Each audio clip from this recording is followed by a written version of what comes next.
Shri Sai Satcharita, Chapter 9. Effect of compliance and non-compliance with Baba's orders at the time of taking leave. A few instances. Devotees' target families' experiences. Baba fed sumptuously. At the end of the last chapter, it was briefly stated that the bhaktas who obeyed Baba's orders at the time of taking leave fared well, and those who disobeyed them suffered many a mishap. This statement will be amplified and illustrated with a few striking instances and by other matters dealt with in this chapter. Characteristic of Shirdi.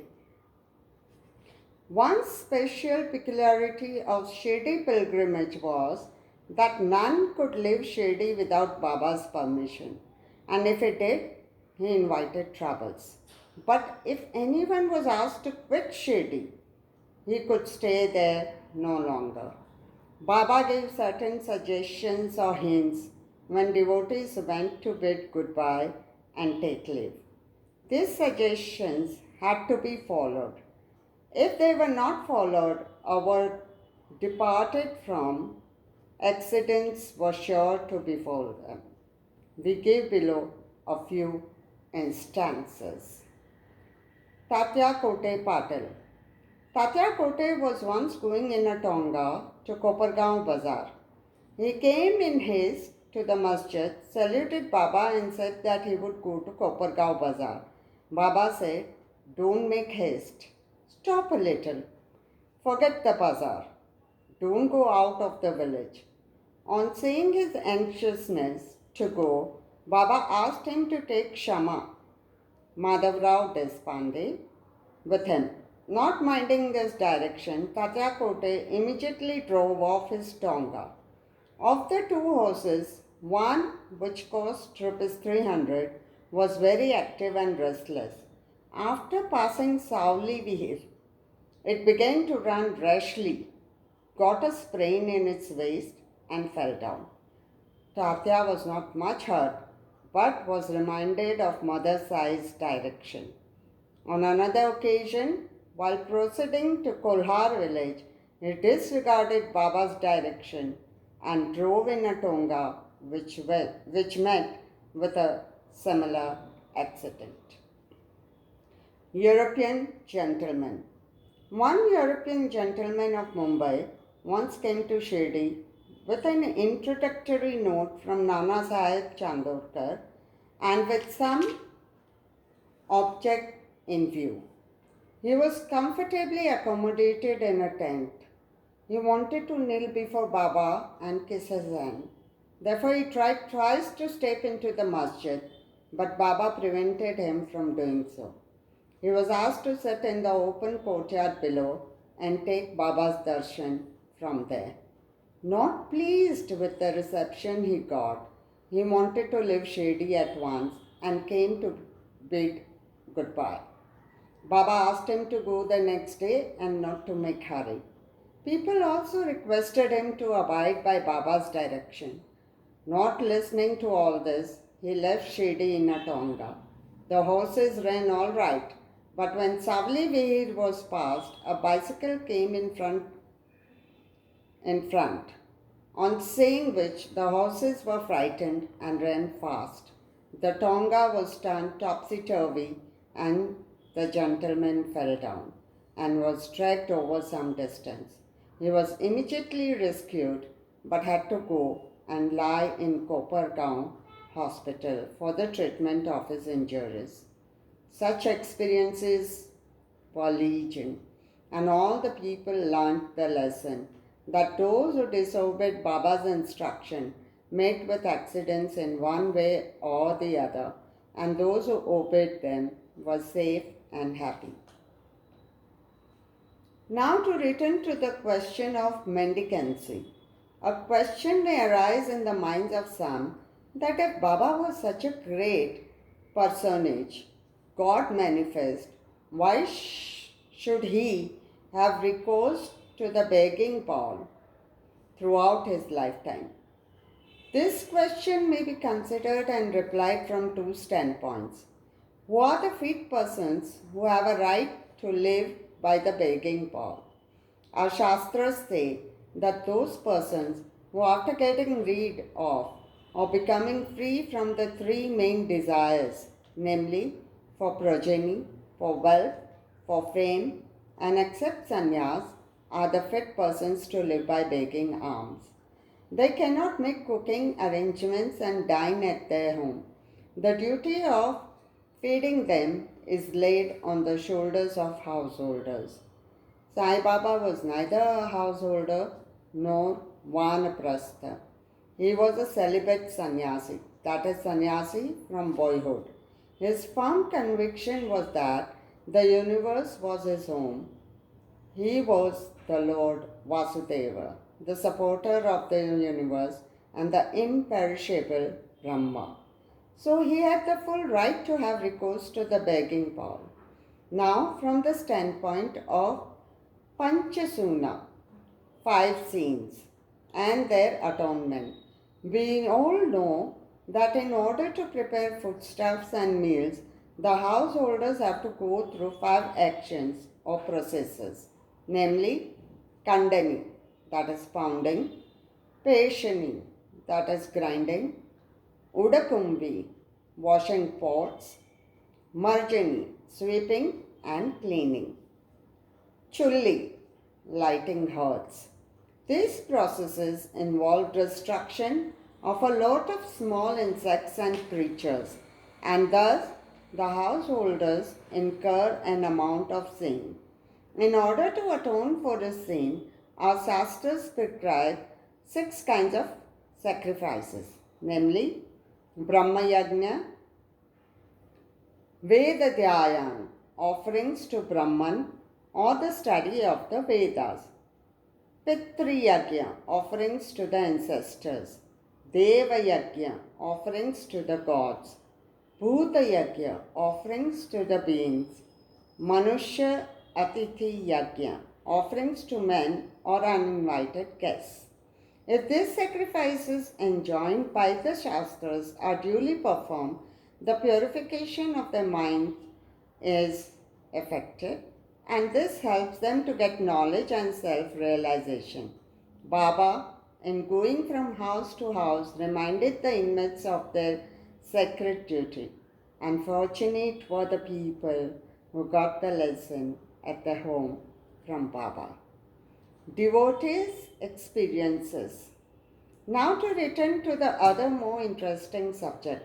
Lord Krishna had said in the Bhagavad Gita, "Whosoever devoutly offers to me a leaf, a flower, or a fruit, or water of that pure-hearted man, I accept that pious offering." In the case of Sai Baba, if a devotee intended really to offer anything to Sai Baba, and if he afterwards forgot to offer the same, Baba reminded him or his friend about the offering and made him bring it to him and then accepted it and blessed the devotee. A few instances are given below. Tarkhat family, father and son. Mr. Ramchandra Atmaram, alias Baba Saheb Tarkhat, formerly a Pratna Samajist, was a staunch devotee of Sai Baba. His wife and son equally loved Baba, or perhaps more. It was once proposed that Master Tarkhat should go with his mother to Shirdi and spend his summer vacation there.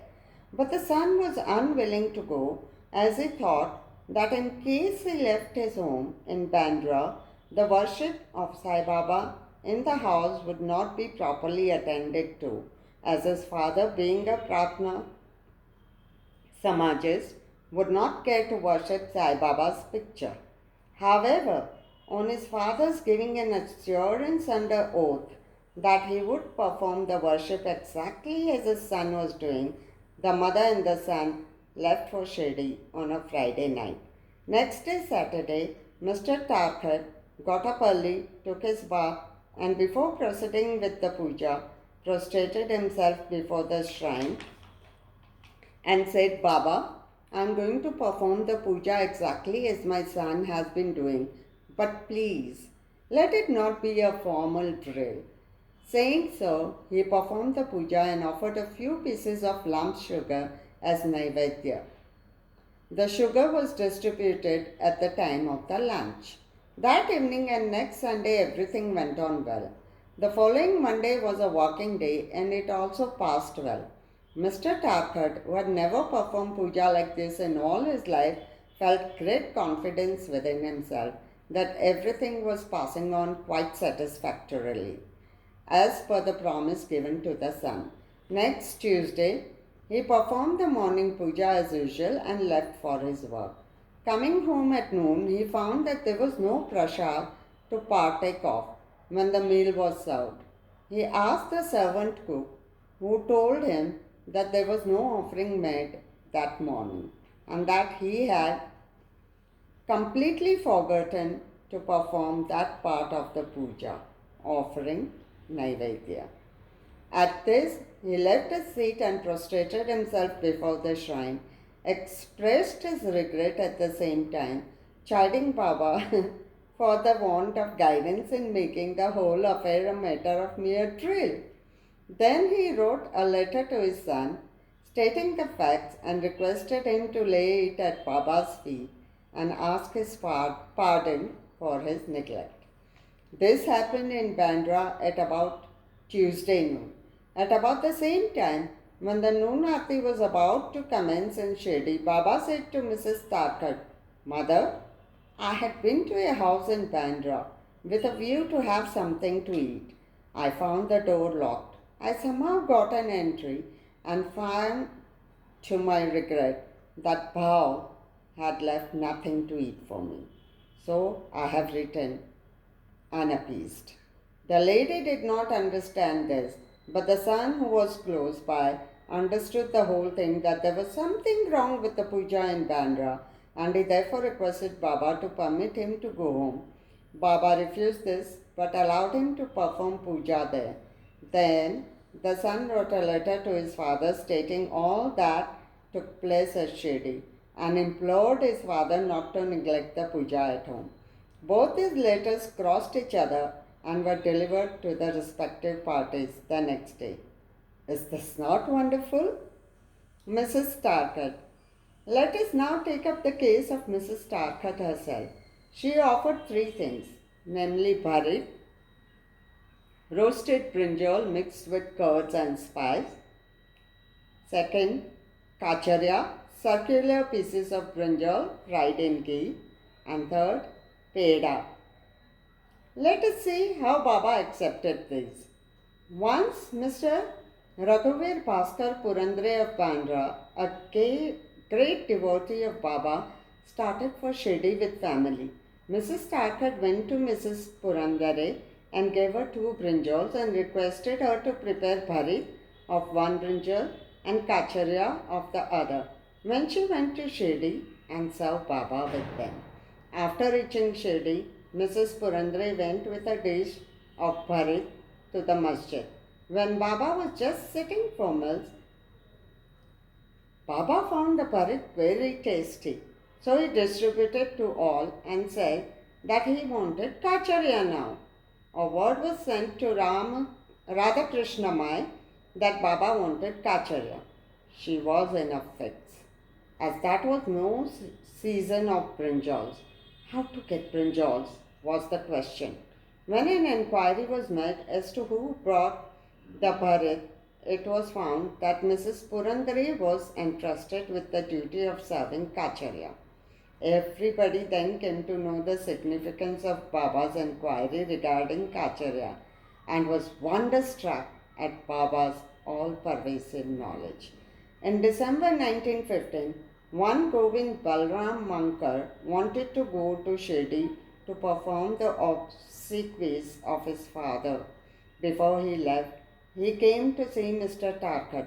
Then Mrs. Tarkert wanted to send something with him to Baba. She searched the whole house but found nothing except a peda, which had already been offered as naivedya. The boy Govind was in mourning.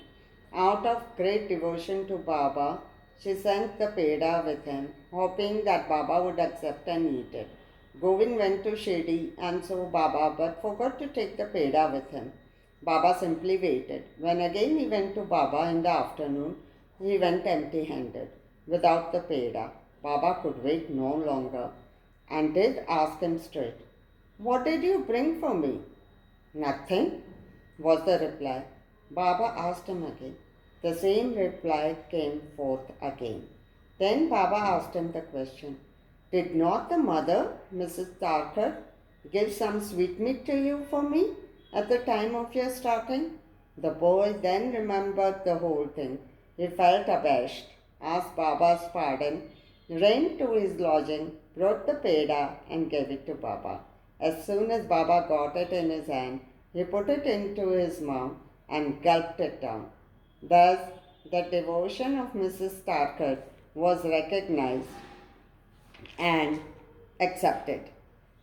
As men believe in me, so do I accept them, was proved in this case. Baba fed sumptuously. How? Once Mrs. Starkert was staying in a certain house in Shirdi. At noon meals were ready and dishes were being served, when a hungry dog turned up there and began to bark.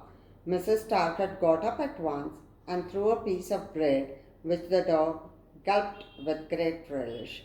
In the afternoon, when she went to the masjid and sat at some distance, Sai Baba said to her, "Mother, you have fed me sumptuously. Famished, my pranas have been satisfied. Ever act like this, and this will stand you in good stead. Sitting in this masjid, I shall never speak untruth. Take pity on me like this. First give bread to the hungry and then eat yourself." Note this well. She could not understand at first the meaning of what Baba said.